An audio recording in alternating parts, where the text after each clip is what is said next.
आप सभी को नमस्ते। मैं रुबिका फातिमा लियाकत आज 32 दिनों के बाद आप लोगों के सामने हुंकार में मौजूद हूं। ये वक्त बुरा है, बहुत बुरा है, और इसका एहसास मुझे भी इन 32 दिनों के दौरान हो गया।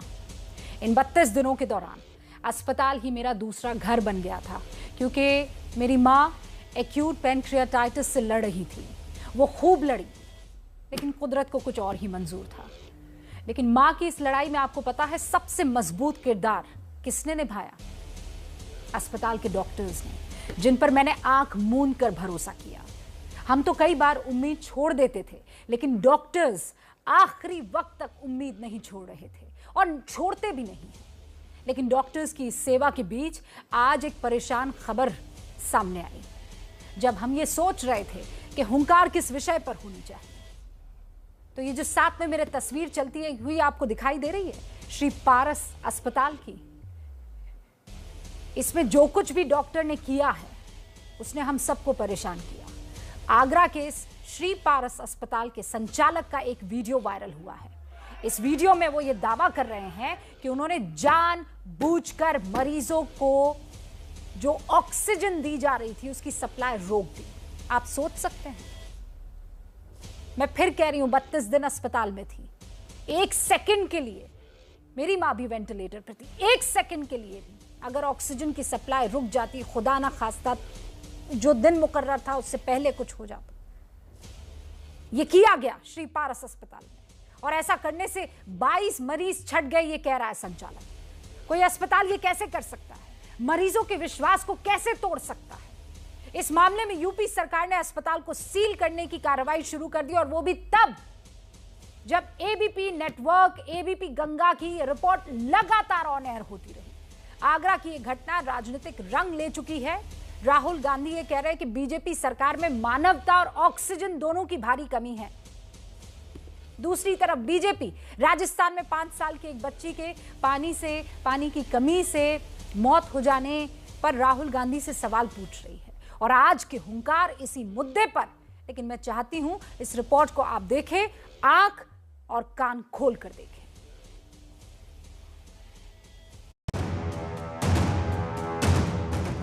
चढ़ गए 22 मरीज, तुरंत खोल दिए।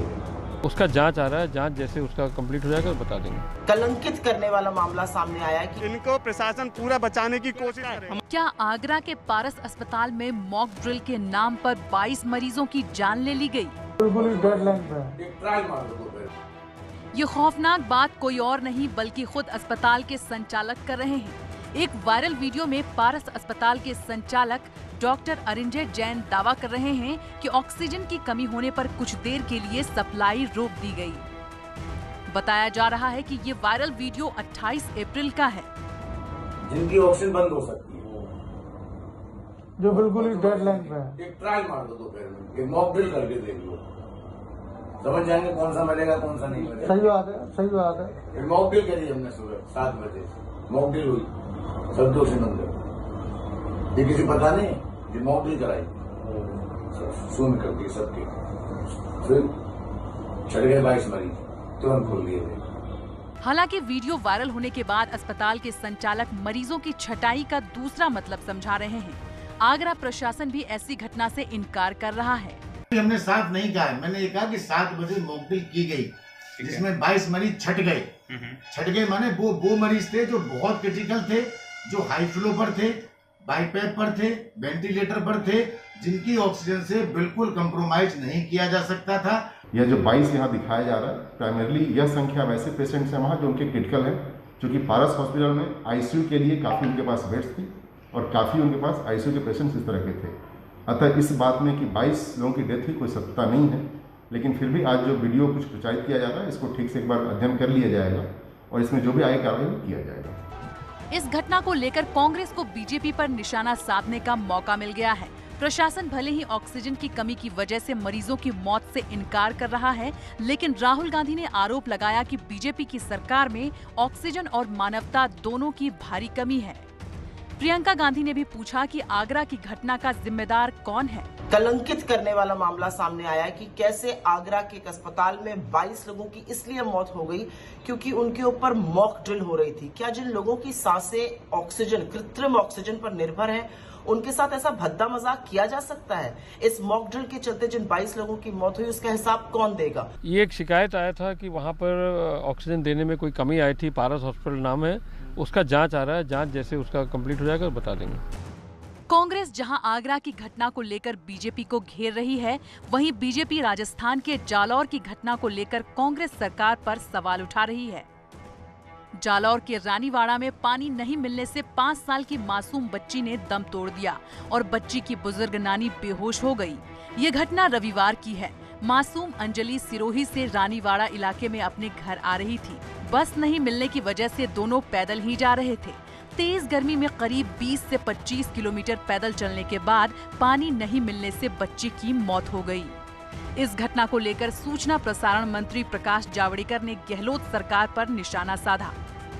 जावड़ेकर ने ट्वीट किया, 9 घंटे तक पीने का पानी न मिलने के कारण हुई एक बच्ची की मृत्यु बेहद शर्मनाक घटना है। इसके लिए राजस्थान सरकार जिम्मेदार है। सोनिया, राहुल, प्रियंका अब चुप क्यों हैं? आरोप प्रत्यारोप के इस खेल में नेता फ्रंट फुट पर हैं और जनता बैक फुट पर। और जो खास मेहमान मेरे साथ यहाँ हुंकार में जुड़ चुके हैं, उनसे आपका तारुफ करवा देना चाहती हूँ। सुप्रिया श्रीनेत जुड़ चुकी हैं, जो कि प्रवक्ता हैं कांग्रेस की। सुप्रिया श्रीनेत, बहुत बहुत स्वागत है आपका। संजीव उनियाल जुड़ चुके हैं, राजनीतिक विश्लेषक हैं, बहुत बहुत स्वागत है संजीव जी आपका। घनश्याम तिवारी इस वक्त आपको स्क्रीन पर दिखाई दे रहे हैं, प्रवक्ता हैं समाजवादी पार्टी के। घनश्याम जी, स्वागत है आपका। राजीव रंजन जी, प्रवक्ता है जेडीयू के, वो भी हमारे साथ जुड़ चुके हैं। राजीव जी, वेलकम। और डॉक्टर डी के गुप्ता इस वक्त आपको दिखाई दे रहे हैं, फेलिक्स अस्पताल नोएडा के। डॉक्टर गुप्ता, आपका भी बहुत बहुत स्वागत है। अभिज्ञान प्रकाश, नेशनल अफेयर्स एक्सपर्ट, आपको इस वक्त स्क्रीन पर दिख रहे हैं, आपका भी स्वागत है अभिज्ञान। शुरुआत सुप्रिया मैं आपसे करना चाहती हूं और सीधा सवाल मेरा ये है, राहुल गांधी का जो ट्वीट है, I want to understand that tweet. BJP सरकार में ऑक्सीजन और मानवता की कमी, बीजेपी सरकार में मानवता की कमी तो कहीं भी हो सकती है, बीजेपी सरकार से कनेक्शन कैसे? धन्यवाद रुबिका जी। और मैं सबसे पहले तो आपको और आपके परिवार को जरूर संवेदनाएं व्यक्त करना चाहती हूँ। हमारी पहले भी बात हुई है, लेकिन किसी भी अभिभावक का खोना बड़ा दुखद होता है और मैं ईश्वर से आशा और प्रार्थना करती हूँ कि आपको मजबूती दे। शुक्रिया। मैं उसके अलावा एक बात जरूर कहूंगी, उत्तर प्रदेश में, और क्योंकि मैं वहां से आती हूँ, मुझे वहां की चीजें बहुत प्रभावित करती हैं क्योंकि वो मेरा गृह क्षेत्र है। उत्तर प्रदेश में जब ऑक्सीजन की कमी से लोग मर रहे थे, तब सूबे के मुख्यमंत्री डॉक्टरों को ये धमकी दे रहे थे कि अगर इसके बारे में बात करी तो तुम पर एनएसए लगा देंगे। तब सूबे के मुख्यमंत्री धमकी दे रहे थे और ऑर्डर इशू हो गया था कि प्रॉपर्टी जब्त हो जाएगी। तब 14 डॉक्टर्स ने उन्नाव के एक साथ रिजाइन कर दिया था कि हम इस तरह से काम नहीं कर सकते हैं। कानपुर के डॉक्टर को डीएम ने जेल में डाल दिया था ऑक्सीजन की कमी की बात करने के लिए। और उसके बाद हमने जो मानवता का भद्दा मजाक देखा, और मैं सच में आपसे कहती हूँ कि कर्मकांड के अनुसार जब किसी की मृत्यु हो जाती है तो उसकी रुखसती बड़े ढंग से, इज्जत से करी जाती है। जिस तरह से हमने गंगा में मूक लाशें देखी, 3 दिन बाद उनमें से रामनामी खसोटते हुए देखी, मुझे लगता है कि किसी का भी जो कॉन्शियस होता है वो झकझोर कर रख दिया इन दृश्यों में। और झकझोर कर इसलिए रख दिया क्योंकि महामारी से अगर मौत होती तो आप एक मिनट सांत्वना दे सकते हैं, बीमारी से किसी को मौत होती आप कह सकते हैं ईश्वर को ये मंजूर था। लेकिन अगर सरकार की विफलताओं से, सरकार की उदासीनता से, सरकार की नाकामी से अगर मौत होती है तो आप क्या कहिएगा? आप परिवारों को, परिजनों को, मित्रों को, सहकर्मियों को क्या कहिएगा? और हम सब ने किसी ना किसी को इस महामारी में विफलताओं के कारण खोया है और इसलिए ये सवाल वाजिब और सवाल पूछा जाएगा। ठीक है राजीव रंजन जी, जरा इस बात पर आप काउंटर करने की अगर कोशिश करें तो सुप्रिया श्रीनेत कह रही है कि ये सिर्फ एक मसला नहीं है ना, तादाद में ऐसे उदाहरण देखने को मिले हैं, तादाद में ऐसी चीजें देखने को मिली है जिसकी वजह से राहुल गांधी ने ये ट्वीट किया है।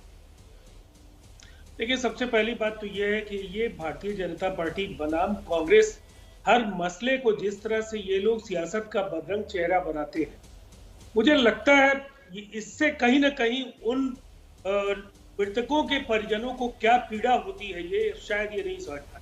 अगर भारतीय जनता पार्टी, कांग्रेस और हम सब अगर ये कहें कि पारस के प्रबंधन से पूछा जाए और अगर उन्होंने इसे कबूल नहीं किया है तो एक निष्पक्ष जांच हो, पारस या पारस जैसे तमाम बड़े वैसे समूह जिनके जरिए अस्पतालों का संचालन हुआ है, अनेक जगहों पर लापरवाहियां हुई हैं और ये सरकारी अस्पताल का मामला नहीं है, पूरी तरह से निजी क्षेत्र का मसला है।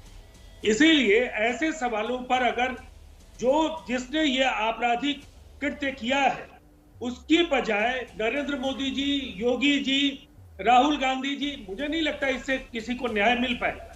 अगर केवल हम लोगों को स्कोर केवल बढ़ाना है अपने अपने नेताओं की दृष्टि से, नेताओं के नजर में, तो ये समाधान नहीं है और ये कहीं से भी आपदा का धर्म नहीं। मुझे लगता है इस तरीके की बहस से आप उन लोगों को ज्यादा दुख पहुंचा रहे हैं जिन्होंने अपना सर्वस्व खोया है।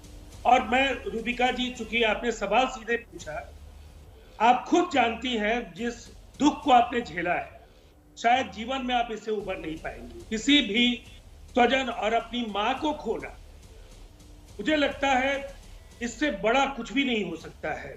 और जिन लोगों ने भी अपने परिजनों को खोया है उनके लिए समान परिस्थिति।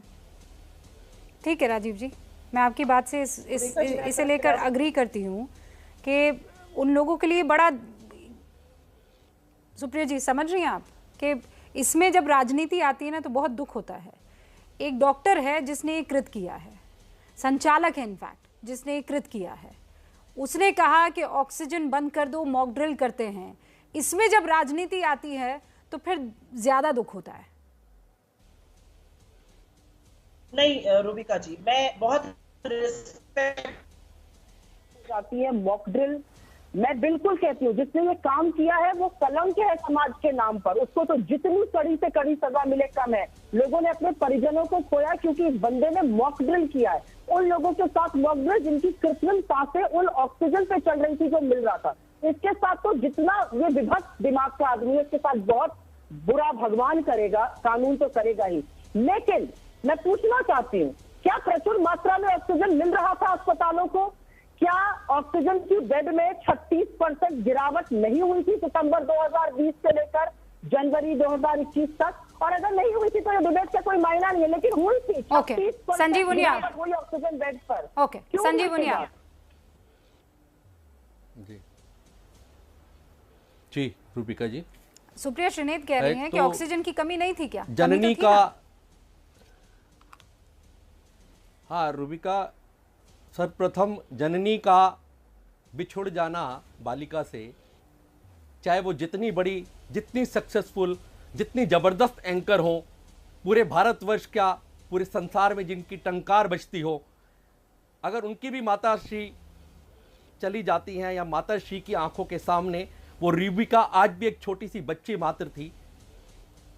हम सब श्रद्धांजलि देते हैं। मैं सारे पैनलिस्ट के बिहाफ पर सबने अपनी अपनी बात रखी और पूरे भारतवर्ष की तरफ से आपको करोड़ों लोगों ने श्रद्धांजलि दी, हम उनको श्रद्धांजलि देते हैं। शुक्रिया सर। उसी से लिंक लगभग दर्द को जब आपने उसको टच किया, उसको संवेदनशीलता के साथ आज अपने चैनल पर बताया, तो आपका दर्द जो है आपकी आवाज के साथ, वो दृढ़ आवाज और वो दमदार आवाज के साथ वो एक दर्द भी नजर आता था। तो क्या 22 लोगों का वो दर्द नजर नहीं आता? क्या हम सबको, एक एक व्यक्ति को नजर आता है? उस दर्द के पीछे अगर किसी राजनीतिक पार्टी को लिया जाता है, राजनीतिक पार्टी के बैनर को खास तौर से टांगा जाता है, उस दर्द के पीछे उन 22 लोगों की मां, बेटी, बहन, भाइयों का दर्द, उन सबका दर्द है। किसी पॉलिटिकल पार्टी का कोई भी व्यक्ति उसके लिए रिस्पॉन्सिबल, एक पारस के हॉस्पिटल के मालिक के लिए रिस्पॉन्सिबिलिटी तो उसकी हो सकती है अगर क्रिमिनल जूरिस्प्रूडेंस की बात करें, परंतु आपको लगता है कि हिंदुस्तान में, मुझे नहीं लगता ऐसा कोई भी पॉलिटिकल पार्टी होगी, मेरे उस दर्द को समझा। मैं नहीं, ठीक है, पर ये कोविड का ये जब आक्रमण हुआ था उसके पहले फेज में, संजीव जी सुनिए मेरी बात सुनिए, मैं ये कह रही हूँ उस पहले फेज में भी इस अस्पताल ने अनियमितता की थी। अब अगर ऐसे में प्रशासन ने इसे छूट दे दी तो सवाल तो उठेंगे ना। वो बिल्कुल ठीक है आपकी बात, पर अगर किसी खास पॉलिटिकल पार्टी को इसके लिए दोषारोपण किया जाए तो क्या राजस्थान के वो गड्ढे भूल गए जिसमें कि पूरी कोविशील्ड कोरोना वायरस से बनने वाला भारतीय वैक्सीन, जिसने जिंदगी में, जब इनका 70 साल का किसी एक पॉलिटिकल पार्टी का राज था, तो आपको पता है कि वैक्सीन 10-10 साल के बाद यहां पर आनी शुरू होती थी, क्या वो भूल चुके हैं? और इन्होंने राजस्थान के उन गड्ढों में उन वैक्सीन को लगाया और वेस्ट किया। और ऐसे ही अमरिंदर सिंह की सरकार ने पंजाब, जो ट्वीट करने वाले लोग वो देखते नहीं क्या, अमरिंदर सिंह की सरकार ने, पंजाब की सरकार ने क्या किया, प्राइवेट वाले कोटे को बेचकर 10 साल बाद वाली वैक्सीन में बस मैं क्लियर कर देना चाहती हूँ, मुझे पता है आप अपना पूरा होमवर्क करके आते हैं संजीव उनियाल, लेकिन प्लीज 10 साल तो पूरे रिसर्च को लगते ही लगते हैं किसी भी वैक्सीन के। ये तो कोरोना का टाइम है जब पहली बार वो 10 साल का जो पूरा का पूरा टेन्योर है उसे कम करके और वैक्सीन आई है, वरना 10 साल तो इंतजार करना ही पड़ता है। 1 साल में, ठीक है। सुप्रिया शनेत कुछ कहना चाह रही? हाँ, मैं रिसर्च की बात नहीं कर रहा। नहीं रूबिका, मैं रिसर्च की बात नहीं कर रहा। एक बार क्लैरिफाई करता हूँ, मैं ये कहना चाहता हूँ, 1 मिनट मैं जरा क्लैरिफाई कर दूं, मुझे गलत कोट किया गया। रूबिका, मैं ये कह रहा हूं कि जब पूरे यूरोपियन कंट्रीज में 10 साल तक वैक्सीन लग जाता था डिप्थीरिया का, स्मॉल पॉक्स का, चिकन पॉक्स का, उसके बाद हमें जो है वो दान में दिया जाता था। जब पूरे संसार के अंग्रेजों को 10 साल वैक्सीन लग जाता था, आज हमने 23 करोड़ लोग, फास्टेस्ट वैक्सीनेशन लग चुका है इस देश के लोगों। ओके, सुप्रिया शनेत, मैं सिर्फ इतना कहना चाहती हूँ, आपको विपक्ष पर, आप संघ से हैं, जितना हमला बोलना है बोलिए, लेकिन हाथ जोड़ के निवेदन है कि यहाँ के डॉक्टर्स, यहाँ के साइंटिस्ट की ऐसी बेइज्जती, ऐसी अवमानना मत करिए। सरकार के दृढ़ निश्चय और उनके साइंटिफिक प्रोग्रेस के चलते हमने टीबी पर, कॉलेरा पर, चेचक पर, पोलियो पर, स्मॉल पॉक्स पर, किन किन बीमारियों पर विजय नहीं पाई है। उनके योगदान को इस अवमानना में मत लाइए। आपको विपक्ष से लड़ना है, लड़िए विपक्ष से, लेकिन उनको बेइज्जत मत करिए। जब आप ये करते हैं तो आप इस देश के डॉक्टर्स और साइंटिस्ट को बेइज्जत करते हैं। सरकार का दृढ़ निश्चय था, लेकिन उनका पूरा योगदान था जिसके चलते इन बीमारियों पर विजय पाई गई। मैं ये कहना चाहती हूँ, आपको हमसे लड़ाई करनी है, आप करिए, लेकिन गलत कोट मत करिए। और सर, मैं आपसे एक बात और बता देना चाहती हूँ, हिंदुस्तान के 4 करोड़ 66 लाख लोगों को, 4 करोड़ 66 लाख लोगों को महज जो 3.5% से कम है, अभी डबल डोज लगी है। सिंगल डोज ज्यादा लोगों को है, लेकिन डबल डोज के बिना वैक्सीनेशन से सुरक्षा नहीं हो सकती है। ये एम्स की स्टडी ने प्रूव किया, ये मेरा कहना नहीं है। ओके, घनश्याम तिवारी, मैं चाहती हूँ ओपनिंग रिमार्क दें आप। संजीव उनियाल साहब, मैं आप काउंटर कीजिएगा, पर 2 और मेहमान मेरे, उसके बाद मैं आपको मौका दूंगी। घनश्याम तिवारी। रूबिका जी, सबसे पहले मैं आपकी स्वर्गीय माता जी को श्रद्धांजलि देना चाहता हूँ। मुझे जरूर उनको आपके हर काम पर फख्र होगा, आपके क्षमता पर फख्र होगा, आपके नेतृत्व पर फख्र होगा। जहाँ तक देश में वर्तमान स्थिति है, अगर आज के का अखबार देखिए तो सरकार ने आंकड़ा प्रस्तुत किया है कि 3000 से ज़्यादा बच्चे ऐसे हैं जिन्होंने माता पिता दोनों को खो दिया है। 26,000 बच्चे ऐसे हैं जिन्होंने अप्रैल 20 से अब तक अपने माता या पिता को खो दिया है। ये आंकड़े अधूरे हैं। अगर लैंडसेट की रिपोर्ट आप को कोई भी तवज्जो देती हैं, जो कहती है कि 10 लाख लोगों की जानें गई होंगी और उसमें से 20% भी पेरेंट्स हैं जिनके बच्चे स्कूल जाते होंगे, तो 2 लाख होते हैं। कम से कम 4 लाख ऐसे बच्चे होंगे, अगर उनके अमूमन 2 बच्चे हैं, 4 लाख ऐसे बच्चे होंगे जो स्कूल जाते होंगे जिन्होंने माता या पिता या दोनों को खोया है। तो सरकार अभी भी आधे अधूरे आंकड़ों पर काम कर रही है, और ये आंकड़ा भी सरकार को जब प्रस्तुत करना पड़ा, ये दबाव में प्रस्तुत करना पड़ा। ये मैं इसलिए कह रहा हूँ कि सरकार ऐसे संवेदनशील मुद्दे पर भी सतर्क नहीं है, सजग नहीं है, प्रोएक्टिव नहीं है। जहां तक आगरा के अस्पताल की बात है, हम बड़ी बड़ी बातें कह सकते हैं, जैसे संजीव उनियाल जी भले ही बहुत अच्छे से तैयारी करके आते हो, लेकिन इस चैनल पे इन्हें झूठ नहीं बोलना चाहिए। जब ये कहते हैं 70 साल से किसी एक की सरकार थी, पिछले 25 साल में भारतीय जनता पार्टी की सरकार किसी भी अन्य पार्टी की सरकार से ज्यादा रही है केंद्र में। तो इस तरह की झूठ को गढ़ना नहीं चाहिए, इससे राष्ट्र का संवाद खराब होता है। सच्चाई ये है कि आज देश की जो स्थिति है उसमें वैक्सीन को लेकर के सरकार के कार्यक्रमों के चलते देश की लड़ाई कमजोर हुई है। मैं फिर आपको कह रही हूँ कि इस वक्त ये जो कोरोना महामारी है, इससे हम सब जूझ रहे हैं, कमी पेशी है, उसे पूरा करने की कोशिश की जा रही है। मैं कह रही हूँ ये श्री पारस अस्पताल का संचालक अगर किसी तरह की क्रूरता करता है तो इसमें आप एक सरकार को कैसे दोषी ठहरा रहे हैं, मुझे वो जस्टिफाई कर दीजिए। जरूर। मैं ये नहीं कह रही हूँ कि बीजेपी, कांग्रेस, ये वो, 2 तरीके से कैसे जस्टिफाई? पहली बात कि सरकार के नियंत्रण में अस्पताल रहते हैं। सरकार का कोई एक रेगुलेटरी मैकेनिज्म होना चाहिए ये जानने का कि जो मरीज जहां जा रहे हैं, अगर उनको लाखों रुपए लिए जा रहे हैं, जो मिश्रा जी की कहानी सामने आई थी बनारस से, वो क्या मामला था? अस्पताल द्वारा ठगी का मामला था। क्या सरकार ने उसका संज्ञान लिया कि नहीं लिया? जो कि प्रधानमंत्री जी उनके साथ तस्वीर लगा रहे थे अपनी। तो सरकार की जिम्मेदारी है कि मरीजों से पूछें कि ऐसी आपदा में आपके साथ निजी अस्पताल हो या सरकारी अस्पताल हो, तो वो तो कर रहे हैं ना भाई। आगरा के उस अस्पताल को सील कर दिया गया ना घनश्याम तिवारी जी। जब उसके बाद उसकी धरपकड़ शुरू हो गई ना, ये तो हो गया। अभिज्ञान प्रकाश, ठीक है घनश्याम जी, एक सेकंड रुक जाइए, और उसके बाद डॉक्टर डी के गुप्ता आपका रुक होगा। अभिज्ञान, मुझे ये बताइए कि जहां कहीं कमी है, मैं कह रही हूँ संचालक की हालत खराब करनी चाहिए, इसे सलाखों के पीछे छोड़ना चाहिए, क्या इसको आकर बीजेपी प्रशासन ने या बीजेपी के नेताओं ने कहा कि भाई ऐसा कर, तू मॉक ड्रिल कर?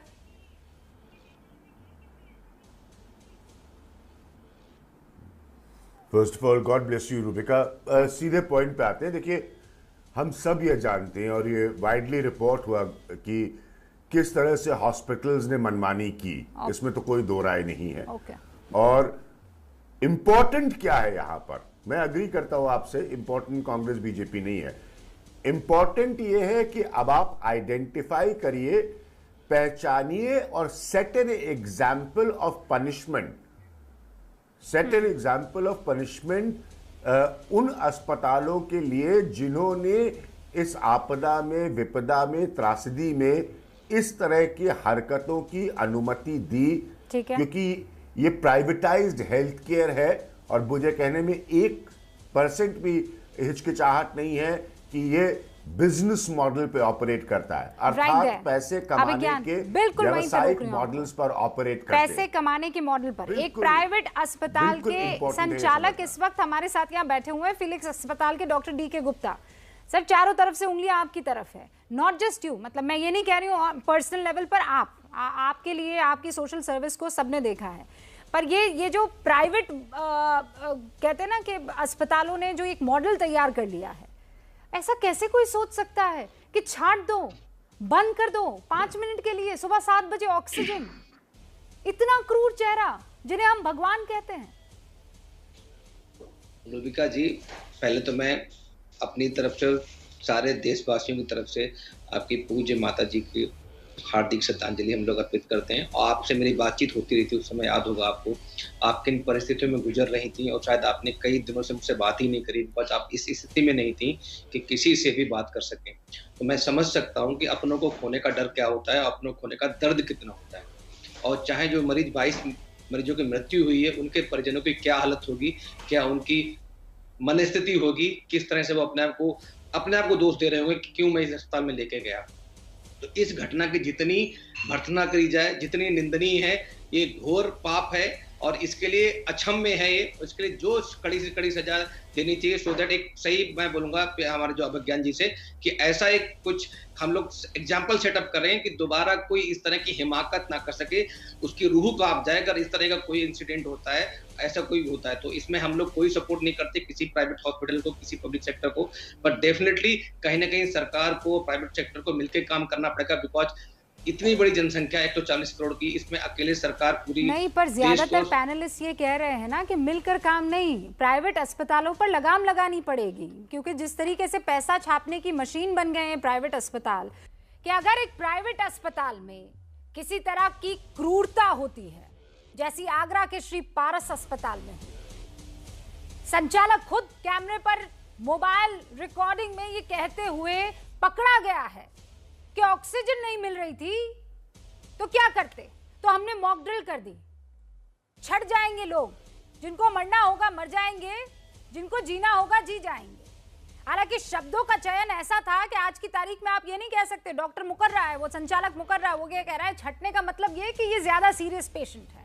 बहरहाल इस पर आज बहस हो रही है, क्योंकि राहुल गांधी ने ट्वीट कर लिया है, प्रियंका गांधी सरकार को घेर रही हैं।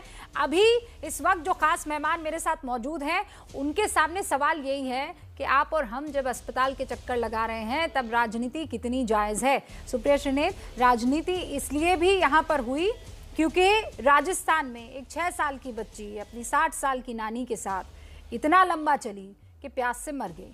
क्या ये ऐसा ट्वीट जो राहुल गांधी ने किया है, वैसी अगर रेप्लिकेट करते हुए बीजेपी की तरफ से लिखा जाता कि कांग्रेस शासन में मानवता की कमी देखी गई, कोरोना के टाइम में ये सब हो ही रहा है, आरोप आप पर ये भी लग रहे हैं कि क्यों राजस्थान में दिखाई नहीं दे रहा है, वहां भी तो एक मासूम बच्ची की मौत हुई। नहीं, मुझे ऐसा लगता है कि उसकी मौत बड़ी दर्दनाक है, और एक 5 साल की बच्ची, एक माँ होने के नाते मुझे लगता है बहुत ही दर्दनाक मौत है, डिहाइड्रेशन से हुई। लेकिन उसमें इंक्वायरी भी हुई और ये तथ्य भी सामने आया है कि और वैसे भी दर्दनाक है कि वो कच्चे रास्ते से अपनी बेटी के यहाँ जा रही थी, महिला की स्थिति, मानसिक स्थिति अस्थिर है, उसके परिवार वाले उसको एक्सेप्ट नहीं कर रहे और सरकार उसका पूरा भरण पोषण उठाएगी। मैं ये नहीं कह रही हूँ कि ये कंपेरेबल सिचुएशन नहीं है, जो वहां पे हुआ वो दुखद था, लेकिन मैं सिर्फ एक ये सवाल पूछना चाहती हूँ, जब लोग कह रहे हैं राजनीति, तो क्या जब 22 लोगों की मौत की खबर आए तो हम लोग अपने मुंह पर चुप बन के बैठ जाए, क्योंकि हमें तो इस पर बोलना ही नहीं चाहिए, या हम दो सवाल उठाएं। हम ये पूछे कि मोदी जी ने जब प्रधानमंत्री पहली बार बने थे सही बात करी थी, उन्होंने कहा था हर जिले के मेडिकल सुविधा को अपग्रेड किया जाएगा, 718 जिलों को चिन्हित किया गया था, उसमें से मात्र 75 जिलों में इस पर काम शुरू हुआ और अब संसद में कह दिया गया कि यह योजना बंद हो गई। उन्होंने पहले ही पीएम बनते ही 2014 में कहा था 15 एम्स बनाए जाएंगे, अभी तक एक भी एम्स क्रियान्वित नहीं हुआ है। जुलाई 2020 में गृह मंत्री अमित शाह जी ने आईटीबीपी के अस्थायी मेडिकल सेंटर का उद्घाटन किया था, 10,000 बेड का अस्पताल था, बड़ी सुविधा इससे मिलती।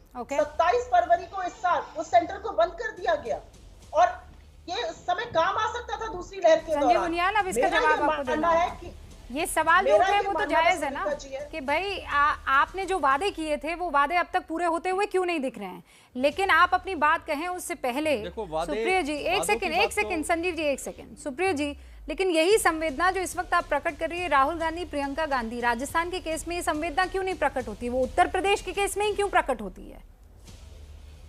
नहीं, मैं इस बात से वाकया इसलिए नहीं रखती हूँ क्योंकि संवेदना प्रकट करना और जहां पर ये दर्दनाक मौत हुई है, जरूर हुई है, लेकिन ये सरकारी विफलता का नतीजा तो नहीं है ना, ये सरकारी विफलता का नतीजा नहीं। जहां पर सरकार की विफलता के चलते प्रियजनों की जान जाएगी, रूबिका जी, उसमें मीडिया भी सवाल उठाएगा, उसमें विपक्ष भी सवाल उठाएगा, उसमें सिविल सोसाइटी और सुप्रीम कोर्ट भी सवाल उठाएगा। वही तो पॉइंट है सवाल उठाया जा रहा है कि श्री पारस अस्पताल के संचालक का मॉक ड्रिल के चलते, मॉक ड्रिल करना, ऑक्सीजन सप्लाई को बंद करना, वो विफलता कैसे है, कैसे, मतलब मैं बताती हूँ। वो विफलता इसलिए है रूबिका जी क्योंकि सीरो सर्वे आया था, पार्लियामेंट की स्थायी कमेटी ने कहा था, एक्सपर्ट और एडवाइजर ग्रुप ने कहा था कि सेकेंड वेव आने वाली है, प्रचुर मात्रा में ऑक्सीजन चाहिए होगा। हमने 9 महीने का विलंब किया ऑक्सीजन प्लांट बनवाने में। इसके लिए तो जिम्मेदार सरकार है ना, पूछना तो पड़ेगा ना। ओके, राजीव रंजन जी, विपक्ष सवाल नहीं पूछेगा तो क्या करेगा? सेकेंड वेव आ रही थी, आपकी तैयारियां कहाँ थी? मैंने आपके चैनल पर कहा है कि दूसरी लहर के पूर्वानुमान में पूरे तंत्र से गलतियां हुई। केंद्र सरकार हो या राज्य में जिनकी भी सरकारें, जिस तरीके से कई स्रोत ये बता रहे थे कि दूसरी लहर का सामना करना पड़ सकता है, कई ऐसे अस्पताल थे जो दिल्ली में बंद किए गए, देश के अलग अलग राज्यों में कई अस्थायी जो इंतजाम किए गए थे उनको रोक दिया गया।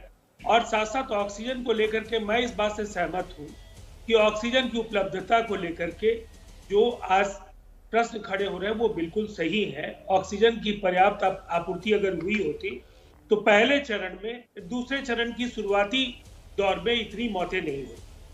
बड़ा सवाल क्या है, इस बात को हो सकता है एनडीए के हमारे जो दूसरे सहयोगी हैं उनको ये बात पसंद नहीं है, लेकिन प्रधानमंत्री जी और मुख्यमंत्रियों के बीच 1.5 दर्जन बार संवाद हुआ है। मुख्यमंत्री अक्सर कुछ और कहते हैं, उनकी पार्टी के प्रवक्ताओं की ओर से कुछ और बातें कही जाती। मुझे लगता है ये साहस होना चाहिए है कि आप जब पूर्वानुमान करते हैं ऑक्सीजन, औषधियों की उपलब्धता, साथ साथ अस्पतालों के आधारभूत संरचना को लेकर अगर आप आश्वस्त नहीं है और केंद्र जब ये संक्रामक बीमारी का मामला कंकरेंट लिस्ट में है, केंद्र की भी जवाबदेही, आपकी भी जवाबदेही है। निसंदेह ये संघीय ढांचे के अनुरूप सबों को इस पर बात करनी थी, ये केवल ब्लेम गेम का नहीं है। हाँ, तो आप ये कह रहे हैं कि केंद्र सरकार और जब राज्य की सरकारों में आपस में चर्चा हो रही थी तो जो सच्चाई लानी चाहिए थी वो नहीं लाई गई निश्चित राज्यों की तरफ से। ठीक है, उनियाल साहब जवाब दीजिए। जी, मैं तो सिर्फ ये कहना चाहता हूँ रूबिका, राजस्थान में 3 साल की बच्ची की पानी की कमी से मौत होना एडमिनिस्ट्रेशन की और चीफ मिनिस्टर की किसी की कोई कमी नहीं है, परंतु 6 साल अगर एक अस्पताल में, पारस अस्पताल में अगर किसी 22 पेशेंट्स की मौत होती है तो उसकी रिस्पॉन्सिबिलिटी सरकार की इसलिए होती है क्योंकि एमबीबीएस सरकार ने करवाई थी उनको 20-25 साल पहले जब भी उन्होंने की थी, और उनकी विकैरियस लायबिलिटी इसलिए बनती है क्योंकि बाकी सारे हॉस्पिटल्स को भी एडमिनिस्ट्रेशन ने ऐसा ही निर्देश दिया था कि अरे भैया तुम भी अपनी ऑक्सीजन बंद कर दो, छटनी हो जाएगी। पर किसी हॉस्पिटल ने किया क्यों? क्योंकि हर एक स्टूडेंट की समझने की अपनी अपनी एक शक्ति होती है क्लास में बैठे हुए। ऐसे ही सारे हॉस्पिटल्स ने तो ऐसा नहीं किया। तो उस व्यक्ति ने, उस व्यक्ति के कारण पारस हॉस्पिटल में, जबकि पारस मणि जीवन प्रदान करती है, नाम पारस रखा हुआ था उस व्यक्ति ने, तो उसको बहुत सख्ती से लेना चाहिए। विकैरियस लायबिलिटी बनती है, उस पर संगीन मुकदमे जो है अभी तक लग गए हैं और सरकार को सील भी कर दिया गया है। परंतु राजस्थान के वो 6 साल की बच्ची का दर्द वो डिफरेंट तरीके से लिया जाता है। Very surprising. देखिए, मैं 2 बातें कहूंगा। पहली बात कि 463 दिन 463 डेज हो चुके हैं इस पैंडेमिक को। अगर आज भी सरकार डे 0 पर खड़ी है वैक्सीन से प्लान को लेकर के, डे 0 पर खड़ी है कि हॉस्पिटल्स का नियंत्रण किस तरीके से होना चाहिए, चाहे वो सरकारी अस्पताल हो या प्राइवेट अस्पताल हो। और जो आप बात कह रही थी मुख्यमंत्रियों का, ये उत्तर प्रदेश के मुख्यमंत्री का बयान है कल के प्रधानमंत्री के स्पीच के बाद। Many states are finding it difficult, we are grateful to prime minister. ये बताइए कि उत्तर प्रदेश के मुख्यमंत्री ने कब प्रधानमंत्री से कहा कि वैक्सीनेशन को लेकर दिक्कत हो रही है? उन्होंने ग्लोबल टेंडर किया। जब भारतीय जनता पार्टी के अपने मुख्यमंत्री अपनी ही सरकार से नहीं कह पा रहे हैं, तो ये कहना, जब 11 मुख्यमंत्रियों ने चिट्ठी लिखी थी, ये स्पष्ट है कि जब एक तरफ देश इस आपदा से लड़ रहा था, तो देश के प्रधानमंत्री और उनकी सरकार मुख्यमंत्रियों से लड़ रही थी, जिसका खामियाजा आम आदमी को भुगतना पड़ा। अंतिम बात कहूंगा कि जिस तरीके से इस सरकार ने इस चीज को भी जायज ठहरा दिया, इसके प्रवक्ताओं ने, कि देश में, कि गंगा में अगर लाशें बह रही थी या फिर लोग गंगा के किनारे लाशें मिल रही थी, तो इन्होंने कहा ये 2015 में भी होता था। जो इस तरह की झूठ को प्रचारित करते हैं, इससे स्पष्ट होता है कि सरकार की मंशा गलत है और इसी के बारे में हम इसकी आलोचना करते हैं। ओके, घनश्याम तिवारी जी, उनियाल साहब कह रहे हैं कि आपके कुछ फैक्ट्स गलत हैं। मैं 20 सेकंड में चाहती हूँ पता लगा दें कि कौन से फैक्ट्स गलत हैं। बिल्कुल बिल्कुल। हाँ, बताइए संजीव जी, उसके बाद अभिज्ञान आप करो। मैं सिर्फ आपको ये बताना चाहता हूं कि अगर मैं 2-3 बातें करता हूं, जब भी कोई भी कदम सरकार पॉजिटिव उठाती है, सकारात्मक उठाती है, तो ये शुरू हो जाते हैं क्यों किया। आप देखिए, सबसे पहले इन्होंने शुरू किया कि 60 साल से ऊपर वाले लोगों को क्यों नहीं लगा। अरे भैया, अगर फ्रंटलाइन डॉक्टर्स को, वर्कर्स को, सफाई कर्मचारियों को नहीं लगता, तो आप सोचते कि फर्स्ट वेव और सेकंड वेव में कितने लोगों की मृत्यु कितने गुना ज्यादा बढ़ जाती। तो ये हमारे एक जबरदस्त जो डिसीजन था कि आपने सिर्फ फ्रंटलाइन वर्कर्स को ही वैक्सीन देना, ये कितना बढ़िया डिसीजन था। तीसरी बात, आपने वैक्सीन का निर्माण इतने जबरदस्त तरीके से किया। डीआरडीओ के साइंटिस्ट ने 2G दवा बना के आपको इतना ज्यादा एकदम रिलीफ दिलवाया। आप जब कोई भी कार्य आप कर लीजिए, इन्होंने आपको हमेशा आपकी टांग खींचनी है। इनका सिर्फ एक ही मकसद है, इसीलिए मार्जिनलाइज हो गए हैं, इसीलिए इनको इतना बड़ा बड़ा सिफर मिलता है, चाहे वो वेस्ट बंगाल में हो, चाहे केरला के इलेक्शंस में हो। ये भूल जाते हैं कि इनका रिप्रेजेंटेशन नहीं, तो फिर क्या करें संजीव साहब, आप कह रहे हैं सिर्फ तारीफ करें। ये टाइम तो वो है ना कि जब कोई कमी आ रही है, कोई कमी पेशी हो रही है, तो उसका जवाब, उसकी जवाबदेही तो मांगेगा। विपक्ष का काम क्या है? तो सरकार की कमी कहाँ है? वो सवाल तो पूछेगा ना। 22 लोग वैक्सीन को लेकर नहीं, ये अलग बात है। 22 लोग के मौत के पीछे संचालक की जिम्मेदारी इज अ डिफरेंट थिंग। वो टॉपिक अलग है, लेकिन अभी जो वैक्सीनेशन को लेकर चर्चा हो रही थी वो टॉपिक अलग है। अभिज्ञान, अपनी बात रखिए जल्दी से।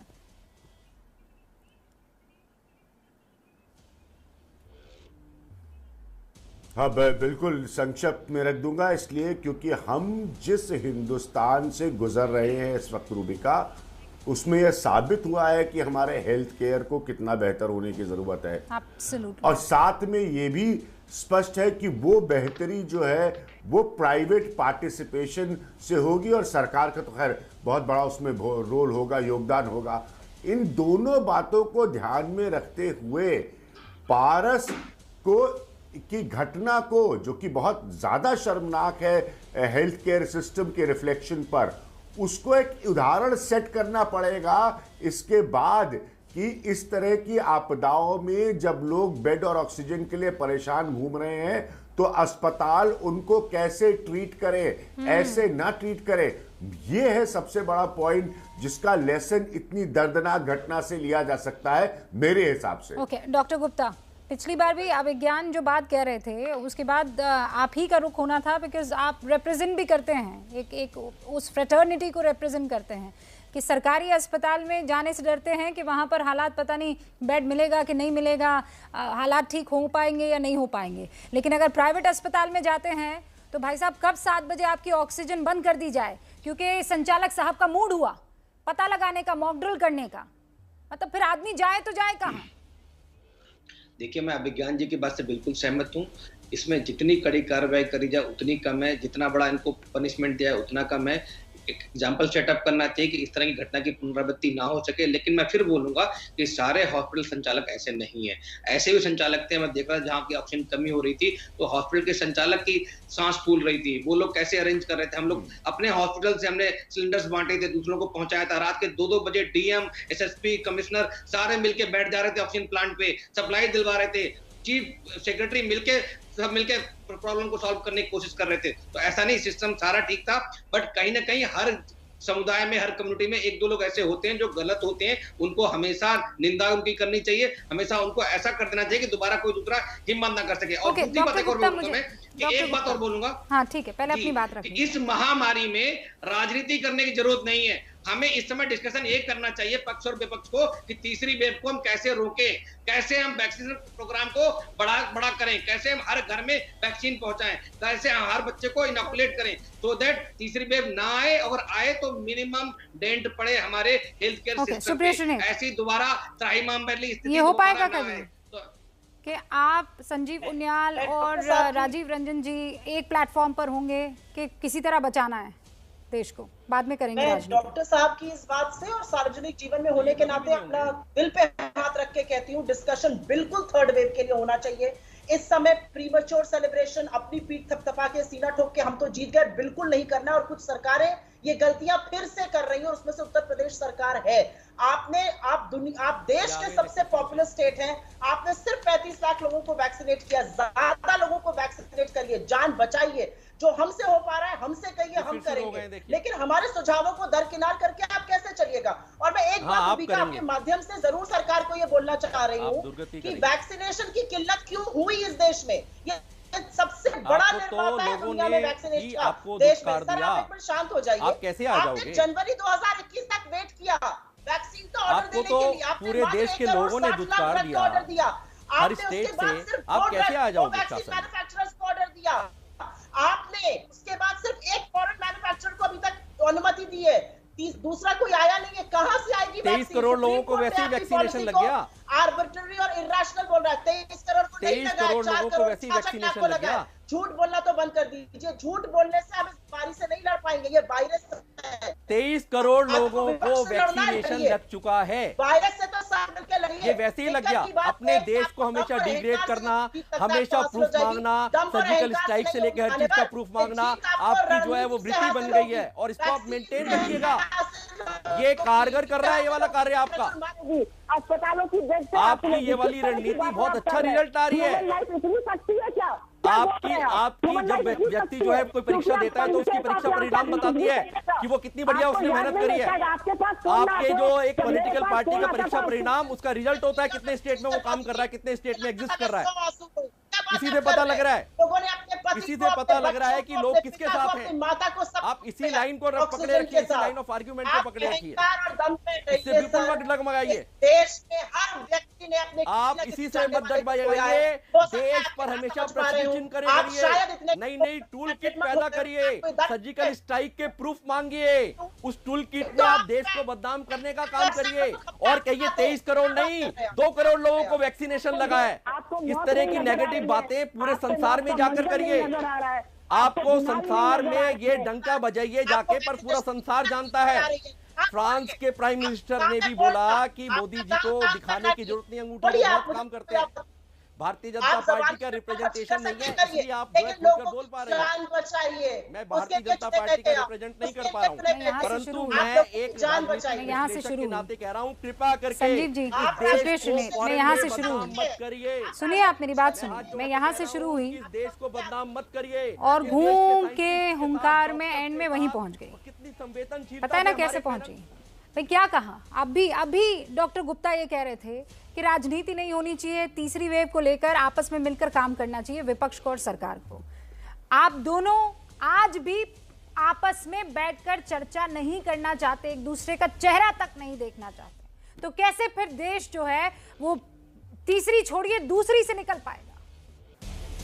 और अब जरा वैष्णो देवी की खबर आप तक पहुंचा दूं। कटरा में मां वैष्णो देवी परिसर में आग लगी थी, उस पर काबू पा लिया गया है। वैष्णो देवी परिसर में शाम 4:30 बजे के करीब ही आग लगी थी, आपको तस्वीरों में दिख रहा होगा। बताया जा रहा है कि आग भवन के कमरा नंबर 4 में लगी थी। आग की वजह शॉर्ट सर्किट को बताया जा रहा है। आग की वजह से किसी को नुकसान नहीं हुआ, लेकिन आग पर काबू पा लिया है, ये अच्छी खबर है।